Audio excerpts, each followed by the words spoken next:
Oi, oi, oi, gente querida, tudo bom?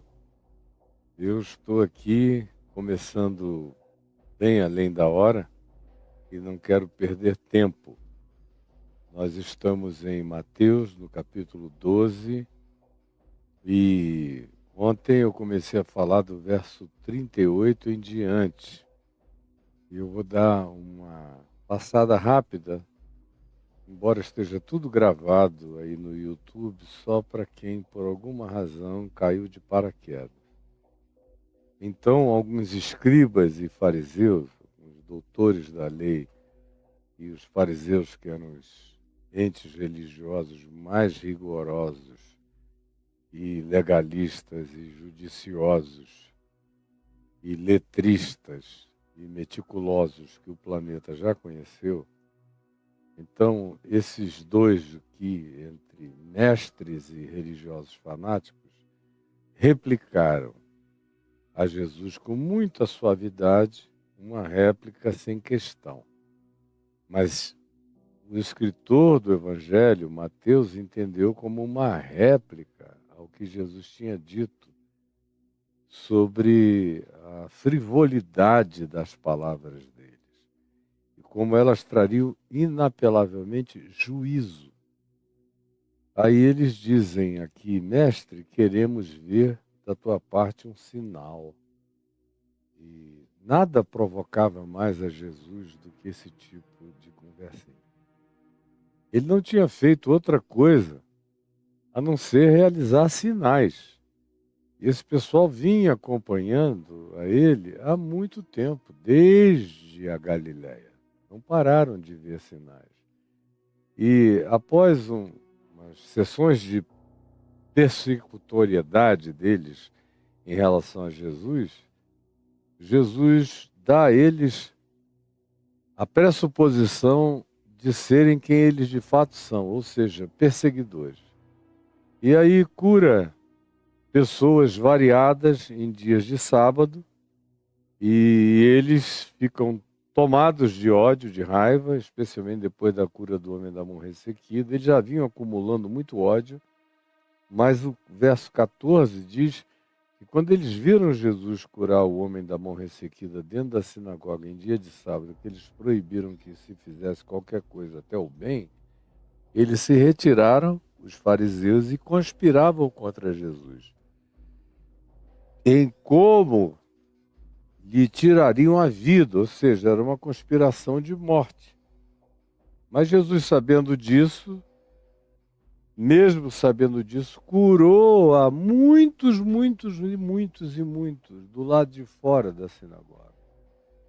Mas recomendou que não expusessem a publicidade. Eu falei 2 dias seguidos sobre isso aqui. A gente entrou no contexto da libertação do endemoniado, que tinha como consequência da sua possessão 2 tipos de bloqueio sensorial, ele era cego e mudo. Aí os argumentos deles, dizendo, dos religiosos, que Jesus fazia aqueles milagres pelo poder do maioral dos demônios, que era Belzebu. Aí Jesus disse: olha, vocês não sabem o que vocês estão dizendo, a coisa agora está ficando muito feia. Enquanto vocês estão querendo me liquidar, me matar, me confrontar, está tudo bem. Tudo que vocês fizerem em relação a mim, ser-vos-á perdoado. Mas agora vocês começaram a brincar com o que não se brinca, com o Espírito. Deus é Espírito. Deus é Santo. Deus é o outro absolutamente outro, puro e santo. E vocês, em nome dos desejos pessoais de poder, de controle, de dominação, de caprichos, de vaidade, de reconhecimento, de tudo isso que está presente no combo da arrogância religiosa em qualquer tempo, em qualquer hora, em qualquer geração, vocês, por causa disso, começaram agora a conscientemente, vocês não são ignorantes, vocês sabem o que vocês estão falando. Vocês estão dizendo que eu estou expulsando demônios pelo poder de Belzebu, maioral do demônio. cuidado. Esse negócio volta sobre vocês. Sobre qualquer um que brinque disso. Não brinquem disso, não. E começa a lhes dar todas as razões sobre o perigo deles se colocarem nesse chão delicadíssimo e do que eles estão fazendo, correndo o risco de pecarem contra o Espírito Santo, colocando-se espiritualmente, psicologicamente e do ponto de vista de qualquer que seja a complexidade do interior humano, numa situação de irreversibilidade de consciência. Num apagão da consciência, na cauterização total, na incapacidade de conversão, de mudança de opinião, ou seja, vocês estão atravessando uma fronteira a partir da qual não tem mais volta. Não brinquem disso. Na existência, a graça de Deus cobre tudo, mas a gente precisa saber que existem coisas que, uma vez praticadas, nos tornam entes irreversíveis. Quando a gente começa a deliberadamente praticar e a colocarmos-nos numa situação de inimigos lúcidos e conscientes da verdade de Deus, só para proteger os poderes do nosso domínio, do nosso reinado, porque a gente não quer ser relativizado, a gente não quer perder a ascendência, o poder, o controle, a dominação, o despotismo, a tirania sobre os ignorantes que nos obedecem cegamente. Para não perdermos nada disso, mesmo sabendo que aquele que esteja realizando o bem diante de nós está fazendo isso pelo poder do Espírito de Deus, do reino de Deus, da graça de Deus, o indivíduo, sabendo disso, se insurge, se levanta e diz: não, é diabo. Ele está cheio de diabo. Foi assim com Jesus, foi assim em relação ao que vários deles fizeram quanto aos apóstolos, tem sido assim no curso da história humana em várias ocasiões, continua a ser assim no dia de hoje. Quando eu vejo pessoas, mesmo sabendo e advertidas por isso tudo, brincando, querendo de qualquer modo botar você na fogueira, mas eles não podem, apedrejar vocês, mas eles não conseguem, eliminar vocês, mas está para além do alcance deles. Então, como eles não podem mais realizar a finalização das suas conspirações de ódio, liquidando a sua vida, o que eles fazem? Eles vão para fake news extrema, que é aquela que Jesus disse: olha, qualquer outra pode ter perdão, mas não brinquem disso. Vocês estão dizendo que eu expulso demônios porque o maioral dos demônios me habita. Porque é Satanás que me habita. Vocês botaram o pé num lugar sem volta, cuidado. É o chão do não perdão. E aí, depois de falar sobre isso, eu falei a semana inteira explicando detalhadamente sobre isso, está gravado aí no YouTube. Ele falou da inegabilidade do que eles tinham acabado de fazer pela natureza do fruto na vida que eles apresentavam, que era um fruto mau, o que denotava o fato de que eles eram seres ruins, perversos. Eram víboras, eram diabos, eram de uma natureza peçonhenta, maligna, era o que os ocupava. Por isso, a boca deles falava aquilo que lhes enchia o coração dioturnamente. Então, ontem, eu li no verso 38, dizendo: então alguns escribas, doutores e fariseus replicaram: mestre, queremos ver da tua parte um sinal. Olha como esse povo da mentira religiosa, esse povo da mentira é bipolar.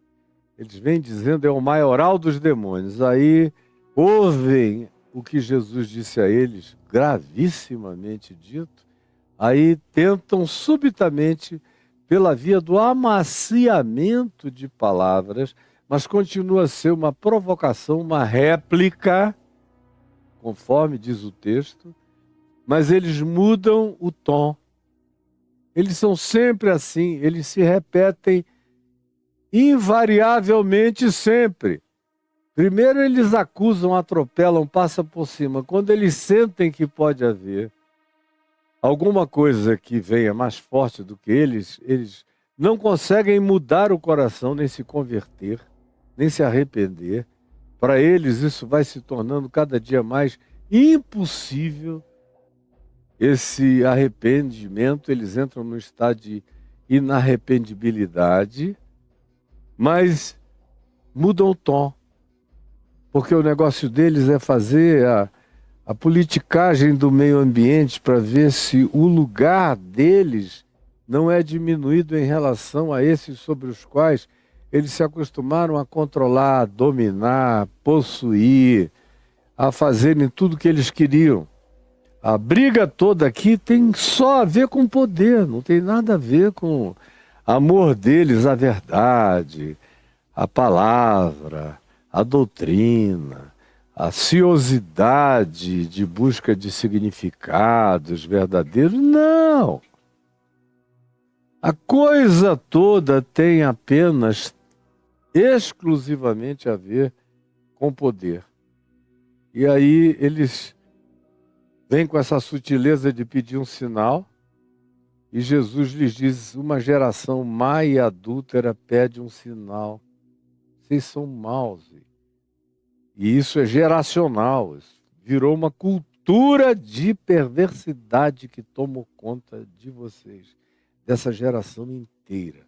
Mas eu digo uma coisa a vocês, nenhum sinal lhes será dado, senão o sinal do profeta Jonas. Aí ele explica que sinal foi esse.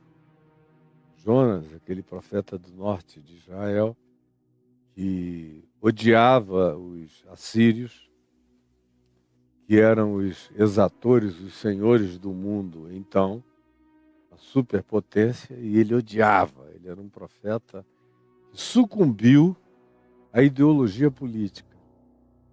Então, mesmo que Deus dissesse a ele, vai, prega aos assírios, aos ninivitas, em Nínive, que é a capital da Síria, porque eles estão esperando uma palavra, o Jonas se negou aí.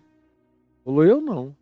Eu quero é que todo mundo vá para o inferno, como você já se acostumou a ver acontecendo entre nós. E aí ele não foi para o sul da Espanha, para Tarsis. E no meio da viagem tem a história do cachalote. Ele vê que ele era a razão de todas as calamidades que estavam acometendo como tempestade ao navio e diz, joguem-me ao mar e a bonança chegará. E aí jogaram-no ao mar, a bonança veio, um cachalote chegou e engoliu a Jonas, que esteve 3 dias e 3 noites no ventre desse grande peixe. E aí Jesus diz, e assim, esse é o sinal que vocês vão ter, é o de Jonas. Porque assim como Jonas ficou 3 dias e 3 noites no ventre do peixe, sepultado nas regiões abissais dos oceanos, assim o Filho do Homem, o Filho do Homem, estará 3 dias e 3 noites no coração da terra, aludindo à sua morte. E é o que veio acontecer no seu sepultamento. E aí diz, olha, vocês querem um sinal? O sinal que vocês terão será um sinal semelhante a Jonas, que desapareceu 3 dias e 3 noites, foi dado como morto e foi cuspido, foi jogado vivo para fora da vida. Esse é o sinal que eu vou dar a vocês, porque eu desaparecerei da vida, como ele mesmo diz em João, no capítulo 16, por um pouco, ainda por um pouco estou convosco, outra vez por um pouco eu não estarei, desaparecerei, por um pouco. Eu estarei ausente, mas outra vez me vereis, e uma vez que vós venhais a me ver, a vossa alegria será inarrancável do coração de vocês. Pois bem, o sinal que vocês estão me pedindo é o sinal no qual vocês não vão crer. É o sinal de Jonas.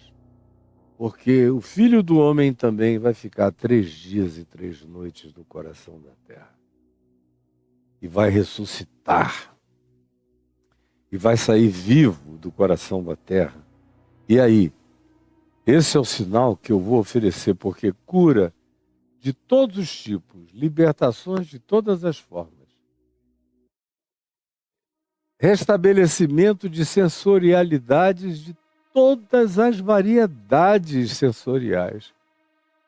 Milagres e graças e ações e palavras e curas e acolhimentos e misericórdias demonstradas, vocês vêm acompanhando há meses, todos os dias.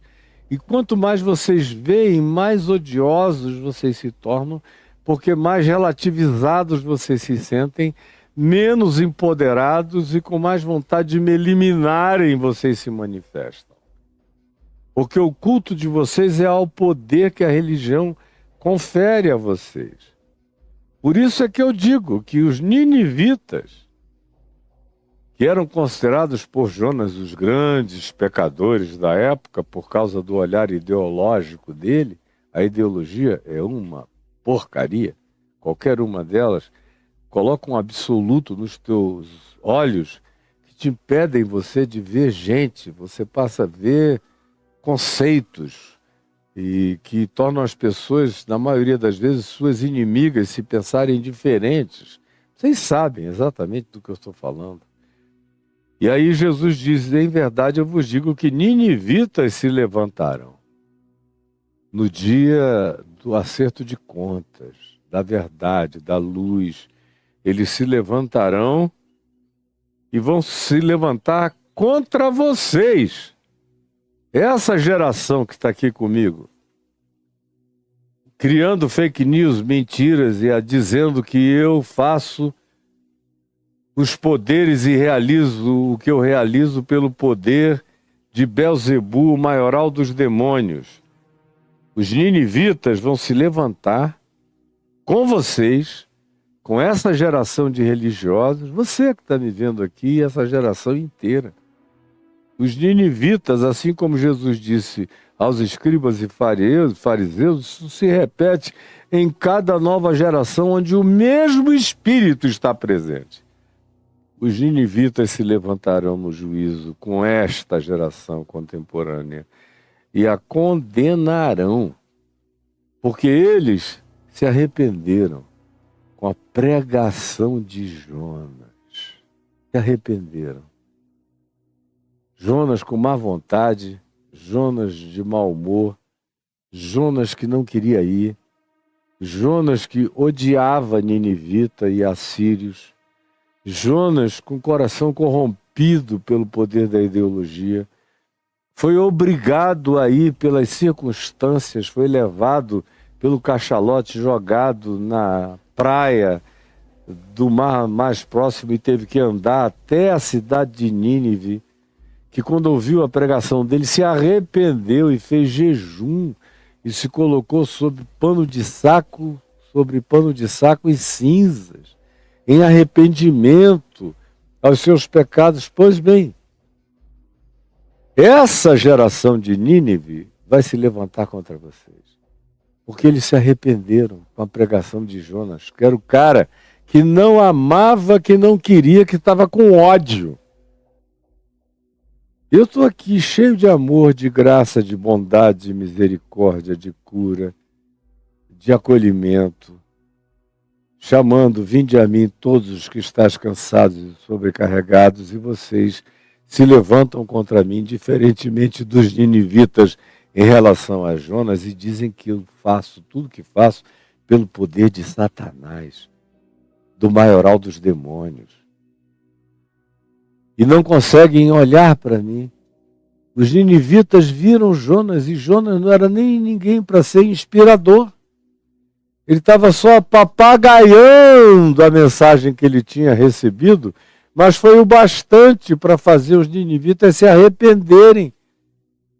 Até insinceramente ele estava pregando, mas os ninivitas ouviram a mensagem ao invés de prestarem atenção no mensageiro. Se fossem auscultar as motivações do mensageiro, eles talvez tivessem tido uma outra reação, mas eles não.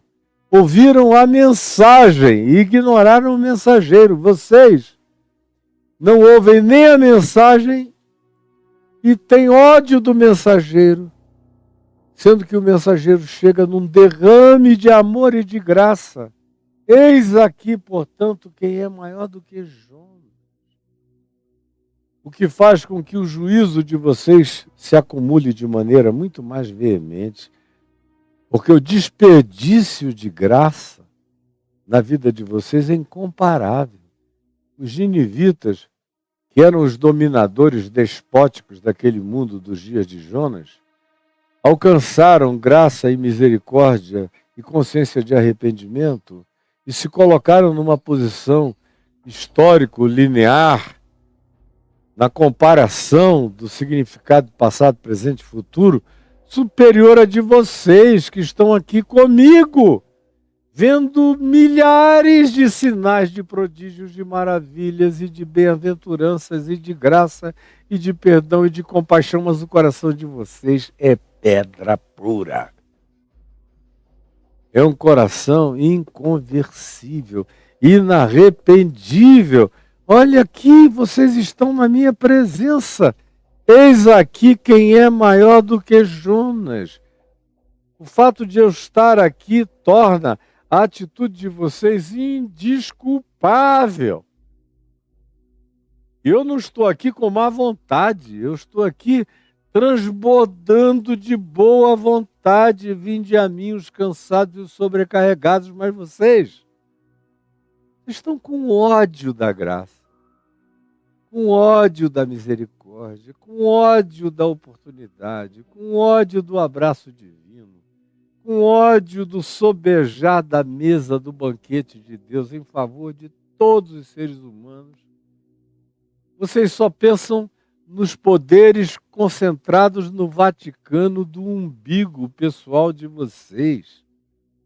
E o que quer que vocês julguem que relativiza esse poder, vocês transformam em inimigos de vocês e potencial candidato ao homicídio que vocês gostariam de poder praticar, porque vocês já estão no conluio da conspiração da morte.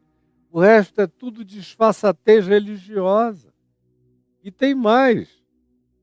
A rainha do sul, ele estava se referindo à rainha de Sabá, a rainha da Etiópia, se levantará no juízo com esta geração, a geração má, adúltera e perversa de vocês, dos dias de Jesus e dos nossos dias, que é pior ou igualzinho.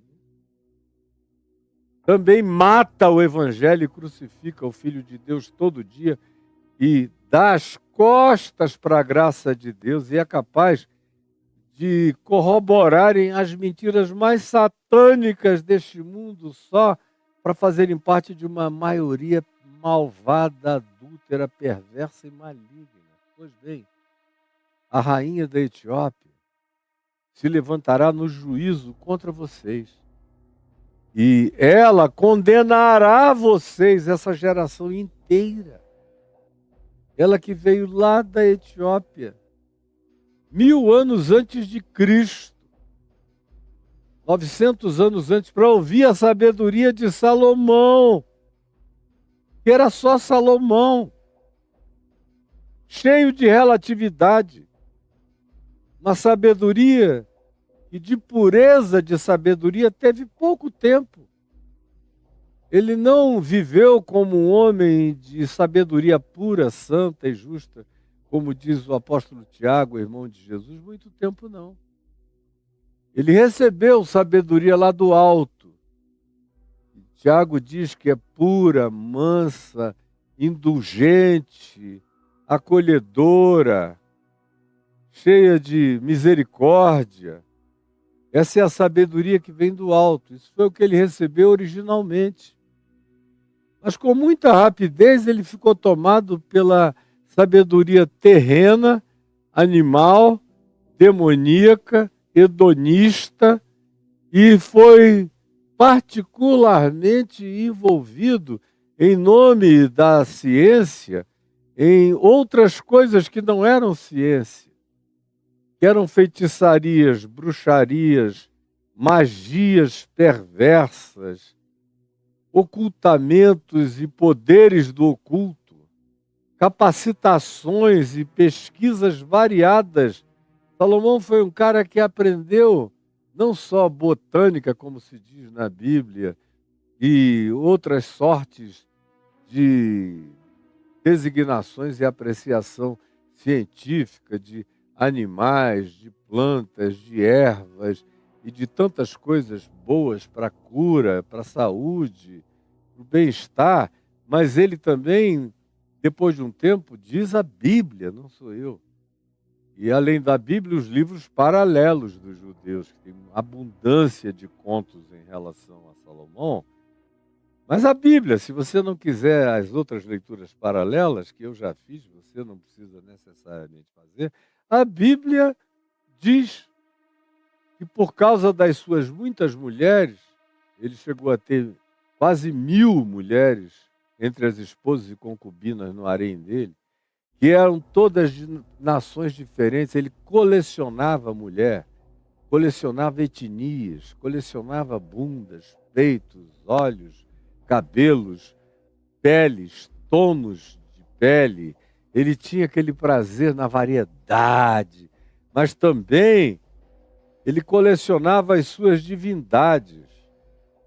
Os ensinos que essas mulheres traziam sobre seus deuses, seus cultos, seus ritos, suas magias, suas feitiçarias, suas alquimias de suposta possibilidade de potencialização de maldades que viessem a ser executadas através daquelas químicas das bruxarias da perversidade que elas praticavam, e Salomão aprendeu tudo, desenvolveu tudo. Como ele era um homem inteligentíssimo, ele somou a multidão daqueles conhecimentos, e aí sim os livros paralelos dos judeus nos dizem que ele se tornou o maior de todos os bruxos. O indivíduo, ele sim, que usava poderes de demônios elevados. Ele sim, que tinha conluio com Belzebus e com espíritos os mais diversos e variados.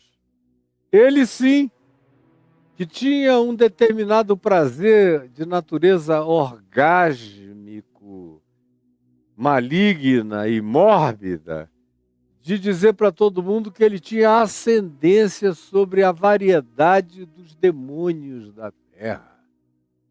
Isso foi o que aconteceu com Salomão. A miséria dele foi muito profunda, a maior parte da vida dele. Eventualmente, se o livro de Eclesiastes de fato foi escrito por ele, como eu de todo o coração gostaria que fosse, quero que seja e gosto que seja, e não tenho nenhum problema se for, ele teria se convertido dessa maldade toda apenas no final da vida. No final da vida. Quando ele cai em si. E é como no Eclesiastes a gente lê. Mas antes disso, na pulsão da força da sua juventude, ele dedicou toda aquela inteligência que tinha sido sabedoria e virou só inteligência terrena, animal e demoníaca para o amelhamento desses poderes ocultos. Sabia muita ciência e sabia todo tipo de ciência oculta, assim chamada, e de poderes de manipulação de anjos, demônios, alienígenas, criaturas multidimensionais. Ele entrou nessa perspectiva de dizer dentre os humanos, eu não quero ser o mais sábio, eu quero ser o mais poderoso nesta dimensão e quero ter poder sobre as dimensões paralelas. É o que dizem as literaturas dos judeus a respeito dele. Por isso, Salomão é colocado aqui no contexto entre demônios. Esse expulsa demônios pelo poder de Belzebu, maioral de demônios. Aí Jesus usa ilustrações. A última ilustração que ele usa é a de Salomão. A rainha do sul se levantará no juízo contra esta geração e a condenará, porque veio dos confins da África, dos confins da terra, para ouvir a sabedoria de Salomão enquanto ele era sábio. E eis aqui, quem é maior do que Salomão? É por isso que eu expulso os demônios sem conluio com o diabo. Não tem Belzebu nenhum em mim, poder satânico nenhum em mim. Vocês respeitam tanto Salomão, e Salomão foi um dos maiores feiticeiros da história de vocês. Eis aqui quem é maior do que Salomão. Aquele acerca de quem o Pai diz: eis o meu filho amado em quem eu tenho todo o meu prazer. Eis aqui aquele sobre quem o Pai repousou o seu espírito. Eis aqui aquele que cura sem barganha, sem troca, sem negociação, sem tomar lá da cá, por pura misericórdia, bondade e graça, sem rito, sem mandar ninguém fazer nenhum tipo de sequência ritual, para que a mecânica ritual cure o indivíduo. Não.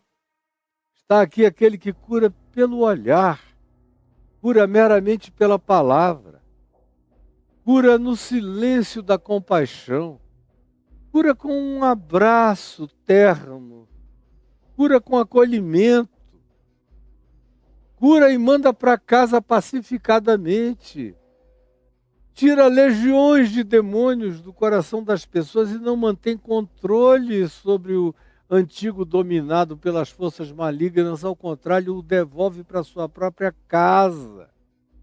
Como nós vimos exaustivamente aqui na exposição de Mateus, está tudo gravado à sua disposição, sob o título O Louco da Montanha. Sim, aqui está aquele que é maior do que Salomão.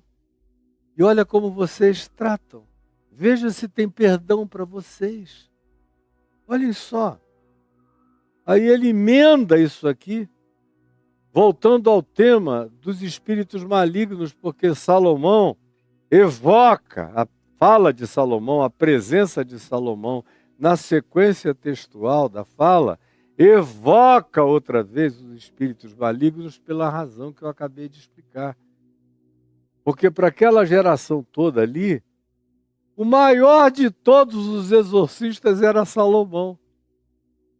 Embora eles também soubessem que Salomão praticava os seus exorcismos na forma de conluio domesticante com os espíritos malignos, com acertos, com barganhas.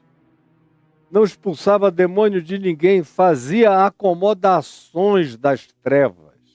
Era isso que Salomão tinha aprendido a fazer, e nesse mistério ele era o cara mais entendido disso que se podia conhecer. O que um dia fora sabedoria de luz da mente dele se tornaram em sabedoria das trevas depois de um tempo. E Jesus diz: olha, aqui está quem é maior do que Salomão. E deixa eu dizer, quem entende disso sou eu, não é Salomão. Quando um espírito imundo sai de um ser humano, que Jesus também chama em Lucas 11, sai de uma casa, ele usa também a ideia arquetípica da casa para caracterizar a habitação de espíritos no ser humano. Quando o espírito imundo sai do ser humano, anda por lugares áridos, procurando repouso. Esses espíritos têm uma obsessão por habitação, por encarnação. Eles têm obsessão pelo calor corpóreo, sanguíneo.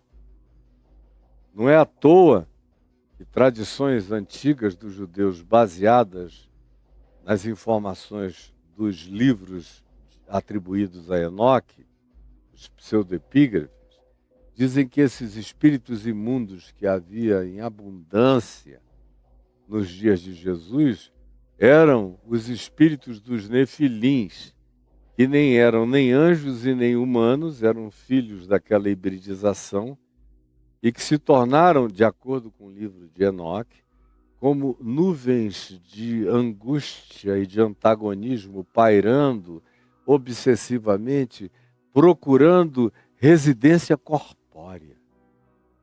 Como aqueles Benai Elohim que quiseram intercurso corpóreo com as filhas dos homens. Era a mesma obsessão.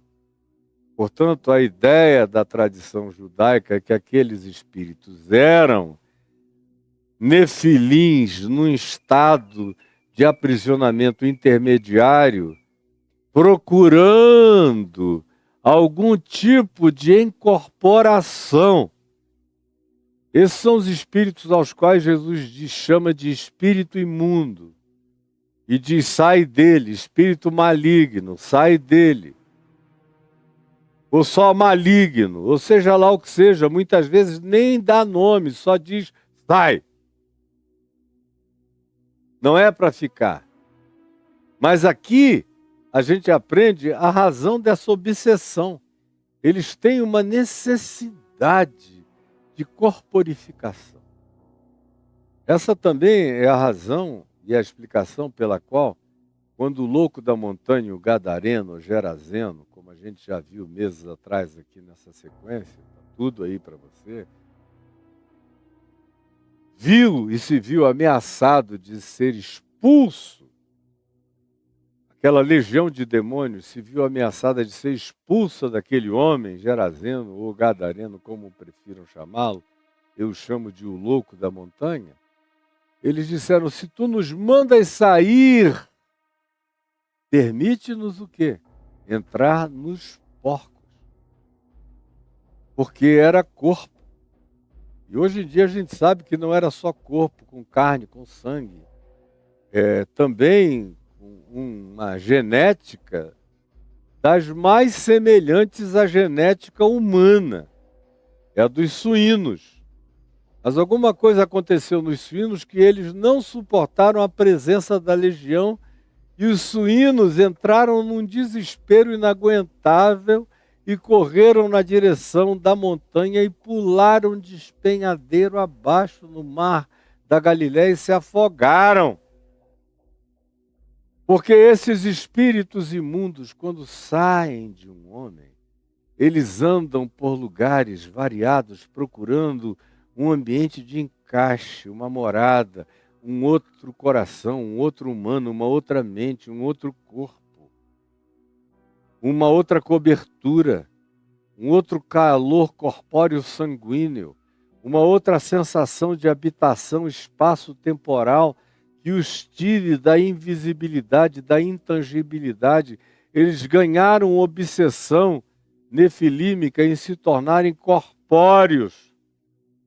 E não encontrando, Jesus diz, ninguém, o que eles fazem? Eles procuram repouso dioturnamente e não encontrando, eles dizem, eu vou procurar aquela minha casa original, onde eu morei tanto tempo. E eles sempre voltam.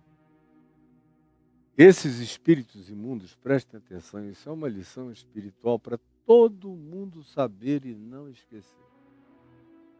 Se algum dia eles tiveram um lugar de habitação, de morada mesmo, de presença, de alcova, de posse, de controle total de um ser humano, e isso acontece, e não é tão raro quanto vocês possam imaginar, e se eles são expulsos, e eles não encontram um outro lugar no qual eles possam se agasalhar, nem que seja uma manada de porcos, alguma coisa temporária, uma kitnet suína temporária, para depois escolherem um outro lugar onde haja um cérebro humano com um potencial que eles possam usar para se corporificar e atazanar a existência do indivíduo e dos demais, porque essa é a obsessão deles.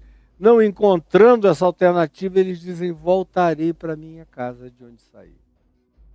Vou ver o que está acontecendo com o Caio. Eu morei tantos anos lá dentro, deixa eu ver como é que ele está. E se ele volta, se eles voltam, ou ele, ou eles, tanto faz, e me encontram um Caio vazio, um Caio sem Deus, um Caio sem Cristo, um Caio sem Evangelho, um Caio sem fé, um Caio sem amor, um Caio que é só aparência, só mobília, só fachada, é só decoração para outros verem, mas que não tem a habitação, a presença do Espírito de Cristo no Espírito me habitando. Para eles é um festejo. Seria uma celebração se eles me encontrassem nesse nível de disponibilidade, de vulnerabilidade, de vaziez. Um dia me possuíram, dizendo: vamos ver como é que está. Mas desde o tempo em que há muitos anos eles tiveram alguma ascendência sobre mim, nunca chegaram a me possuir completamente, mas tangenciaram essa posse diversas vezes. E eu já narrei alguns desses episódios. Se eles voltassem e me encontrassem no vazio total de Deus, de Cristo, da vida, eles iriam dizer: oba! E esse cara mais velho, mais experiente, com toda essa história que ele tem, agora está mais adequado para a gente do que quando era novinho. Oba! É um palácio, é um antiquário oco para a gente fazer o que a gente queira aí dentro dele.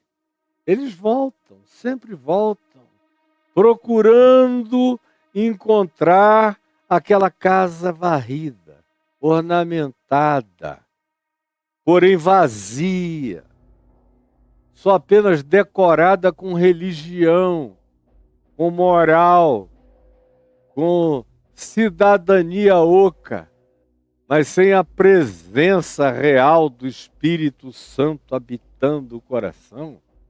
Eles dizem: é aqui que a gente gosta de estar. Então eles voltam, entram.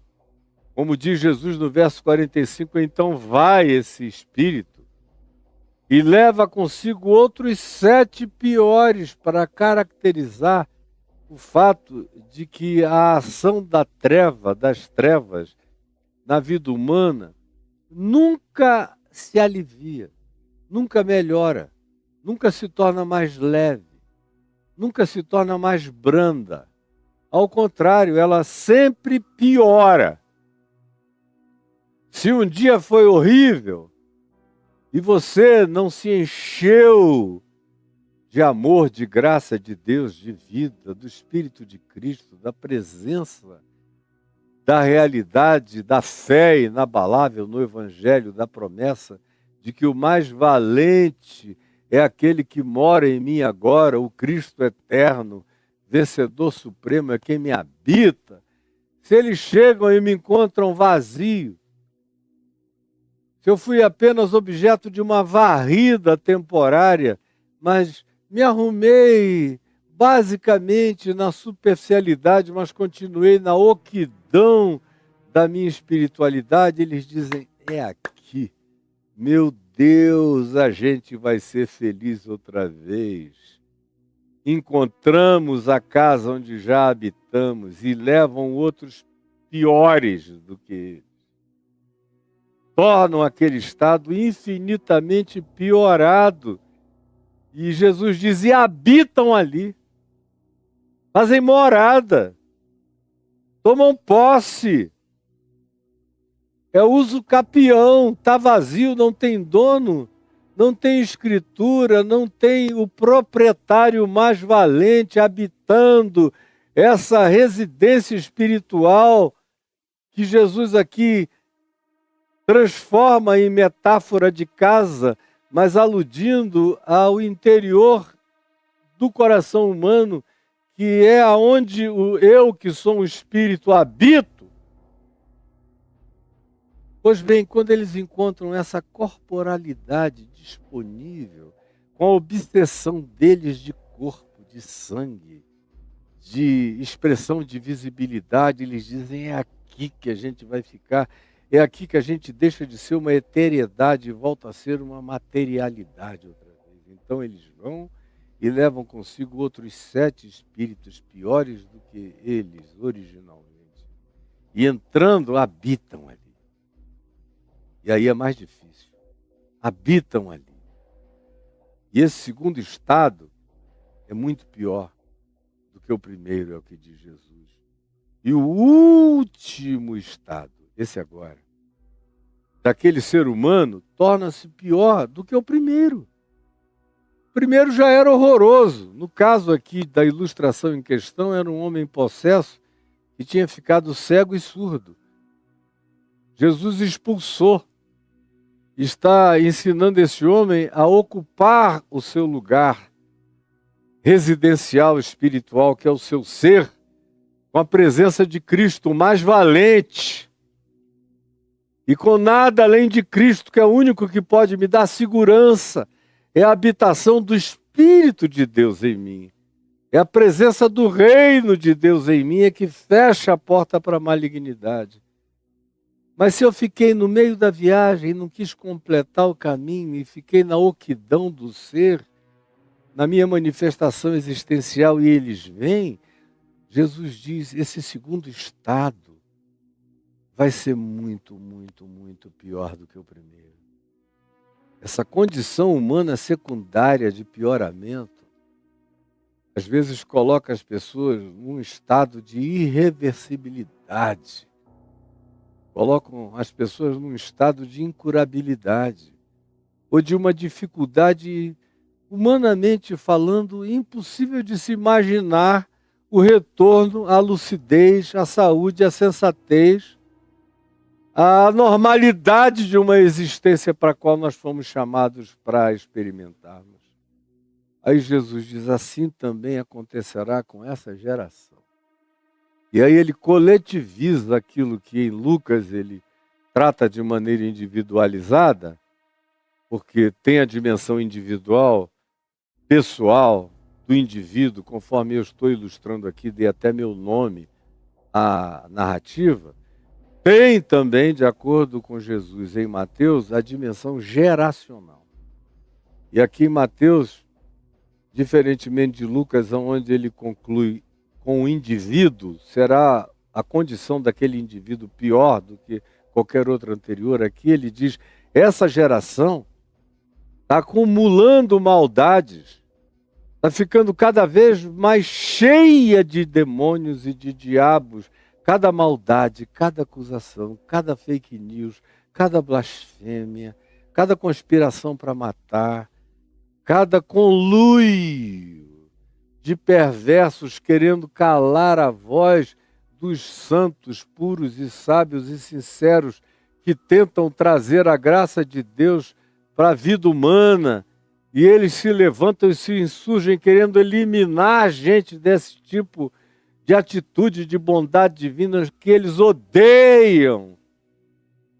Tanto mais quanto façam assim e renitentemente prossigam fazendo assim, tanto pior será o seu estado, muito mais difícil será a sua recuperação. É por isso que o ser humano religioso, fanático, o doutor em religião, o arrogante em religião, o sábio e entendido, que não entende nada, mas pensa que entende, pensa que conhece essas dimensões sobre as quais Jesus vem tratando e não conhecem coisa nenhuma, tendem sempre a piorar. A gente não vê essas pessoas no curso do tempo melhorarem. Elas vão ficando ruins e é um processo de ruína crescente, enorme, e depois de um tempo até galopante, não é nem gradativo, é galopante. Ficam irreconhecíveis, infinitamente horrorosos. Isso acontece com indivíduos e acontece com gerações. Nós habitamos uma geração má, perversa e corrupta, e eu não estou falando do mundo. O mundo é o mundo. Eu estou falando daquele grupo com o qual Jesus está conversando. Jesus não está conversando com os romanos, não está conversando com os bárbaros, não está conversando com os ciprianos, não está conversando com os egípcios, ele não está conversando com os árabes, nabateus, ele não está conversando com os celtas, com os bretões. Não, ele está conversando com doutores da lei, escribas e fariseus, senhores da religião judaica, doutores em Velho Testamento, biblicistas arrogantes, e que antes e sobretudo cultuavam seu próprio poder político religioso, do qual eles não querem abrir mão dos seus controles de dominação, e vão se tornando piores do que o diabo, piores do que Belzebu. Fazem qualquer negócio com as trevas e com a mentira e com o engano e com o ódio para prevalecerem contra aqueles que, andando na bondade do Evangelho, são apenas derramadores do fluxo da graça no mundo, mas que para essas pessoas são os piores antagonistas e inimigos, porque eles são filhos do diabo, e assim como o diabo odeia gente linda, boa, santa, pura, amorosa, misericordiosa, cheia de bondade, de acolhimento, de graça, e que vivem sem acepção de pessoas e sem preconceitos, esses são aqueles que os espíritos imundos odeiam. Esses seres religiosos também odeiam, porque eles são da mesma natureza.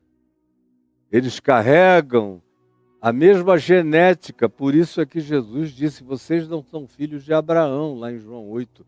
Ao contrário, vocês são filhos do diabo e quereis satisfazer-lhes os desejos. Ele foi homicida desde o princípio, é mentiroso, nunca se firmou na verdade. O prazer dele é inventar e criar realidades que não correspondem a nenhum fato real da existência, e vocês são os simulacros, as cópias. Vocês são a reprodução dessa malignidade. Vocês são diabos ocupando as festas de fraternidade, como disse o irmão de Jesus, Judas, na única epístola dele. São verdadeiros diabos, são rochas submersas no meio das festas de fraternidade de vocês, levando vocês a pique, sem que vocês detectem a maldade deles. É o que Jesus diz e é o que ele aplica a minha e a sua geração, a esta geração. E a esse corpo de liderança espiritual que mente com a naturalidade de Satanás e que constrói uma coletividade que vai se transformando na imagem e semelhança deles. Aí você fica pensando de que porque eles cantam para Jesus, ou usando o nome Jesus, ou levantam a mãozinha, eles estão adorando a Deus. Onde tem mentira, ódio, hipocrisia, malignidade, a vontade irada de destruir o outro, o espírito de competição, o culto à vaidade, o culto de si mesmo, a busca de controle, de domínio e de poder, quem está presente aí nunca será o Espírito Santo. Nunca será Jesus. Jesus está sempre fora desses lugares. Sempre se retira dali muito antes.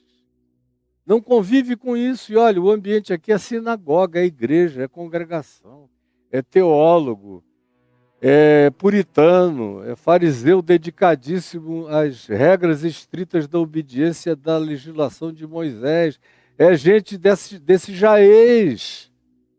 Não são centuriões romanos, não são pessoas de nenhum outro lugar da terra, não são hindus nem indianos, não!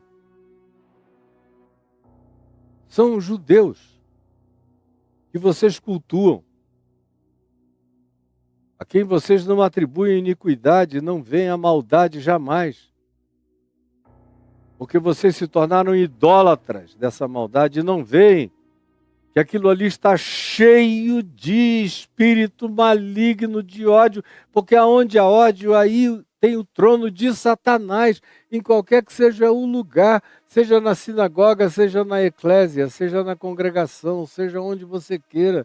Se um grupo se reúne em nome de Deus para odiar junto como devoção e para declarar guerra aos antagônicos ou diferentes ou distintos, ou seja lá quem seja, eles estão ocupados não pelo Espírito Santo, eles são habitados pelo Espírito das trevas. Aí eu vou dizer isso para o resto da vida, porque tão certo como eu sei que Deus vive, eu sei que o que eu estou dizendo a você é verdade concreta. É verdade. Concreta. E amanhã eu prossigo. Acabou de terminar aqui para o pessoal do TikTok. Eles estão nos últimos minutos, mas amanhã eu prossigo. Prossigo mostrando a você como a sutileza disso tudo pode pegar um monte de gente, inclusive da casa da gente, da família da gente, do povo da gente. Mas aqui nesse momento, Jesus, eu oro, pedindo que a explicação simples, como para crianças, simples, simples, simples, para quem na sua simplicidade quer entender, compreender e praticar o que seja verdade em seu favor. Eu quero pedir que no dia de hoje a tua palavra, nessa pureza de exposição, sem complexificação de nenhuma natureza, tenha chegado ao coração de alguém que tenha acolhido para ficar ocupado pelo mais valente que é Cristo Jesus, hoje e para sempre. É o que eu te peço que tu faças, porque eu só conto contigo nessa luta. Eu não tenho poder para realizar o que eu entendo, mas eu entendo que aquele sobre quem eu falo está presente para realizar aquilo que em seu nome eu estou dizendo que ele faz. E que ele promete realizar na vida de todo aquele que o acolher. E que venha ele cansado e sobrecarregado e ele vai aliviá-lo. É o que eu te imploro hoje e agora, em teu nome, Senhor.